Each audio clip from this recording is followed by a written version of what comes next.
Dr. Kemi Lawrence, it's Tuesday, the 12th of November, 2024. Let's talk about my son, Richkjt. I told you in the previous video that today is his 24th birthday. There's been so many things that happened to him on leaving Nigeria, and you think it'll get better, but sometimes it gets worse. He says he regrets leaving Nigeria, but can he really go back and live in Nigeria now to do what? The fact remains that a lot of you think that when people leave Nigeria and they go abroad, everything's all nice and rosy. This was a young boy coming back to his own country and adjusting into the system, and everything went wrong. Like I said, I did Joshua's trauma yesterday, and it's on YouTube and Facebook. 4 parts of what happened with my son. We smile in front of you, but behind, we're not smiling. At the end of the day, we left Nigeria, and this is all that happened. A few minutes ago, he posted on his Instagram, and it was very emotional. Happy birthday to me and to being in America for a year already. It's actually almost 2 years, 18 months, 19 months. I'm getting closer to my mid-20s, and it's haunting me because I feel alone in this world, and I feel like time is running out. Coming back to a country I haven't lived in for 11 years. It's actually 18 years. We lived in Nigeria for 11 years, but we're also in Canada for 5 years. So he hasn't lived in America since 2006. All by myself to restart my life from all the abuse and depression I went through in Nigeria. You can hear all that, and you probably know all that because I've told the story of how my family abused him and just dragged him down and everything. At the end of the day, he goes back to America. He says, being here alone with no support system has been hard. No parents, families, friends to support, and I've made the most of it myself. I've been homeless countless times, losing countless jobs, having accidents, and people stealing from me at my lowest. He's referring to his father there, stealing his benefits when he had the accident, and his disability benefits were used while he was in Nigeria. A lot happened, but it's not everything people say. But sometimes when you talk about it, you get it off your mind. So the accidents I told you about in the documentary. Now he said, since being here, from being kicked out because it's clear I wasn't wanted there, to stay with abusive people that treated me like a subhuman, all in the name of favor.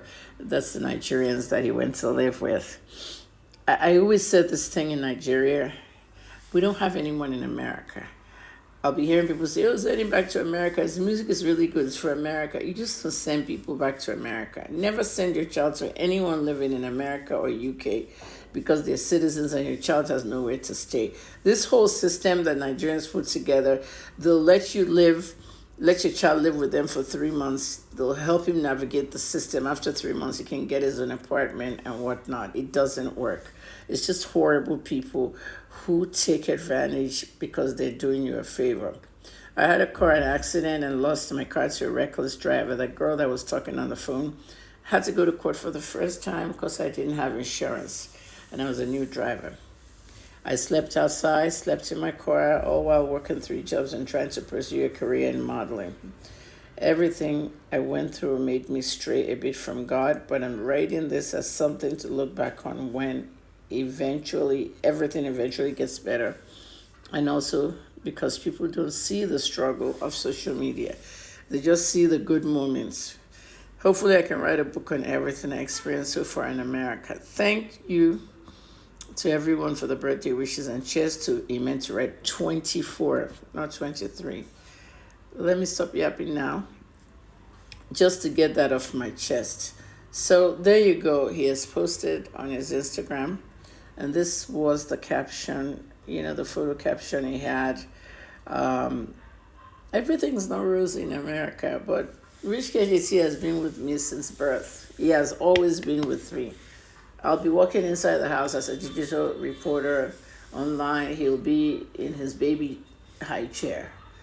From the baby high chair to from walking to going to school at 5, and the bus will pick him up in front of the house, kindergarten, and drop him back, to 10 years old in Canada, walking to school with his friends and everybody walking back, to high school, to being my PA, to working with me, there's a lot. And then now we separate and he's on his own. So it's hard. This lady in the blue car was talking on the phone, crashed into him. They gave him tickets because he didn't have insurance. It was a new car, as a new person. He didn't tell me, and he had to go to court. It was so sad because the psychologist that he went to see wrote a letter to the judge, begging the judge in the court that they should let him have a second chance instead of,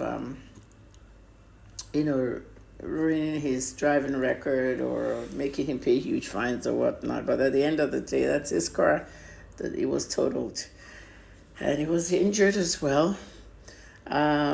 We smile a lot on social media, but sometimes we're going through a lot. So go check Joshua's trauma on YouTube and Facebook. The videos are there. Thanks for watching.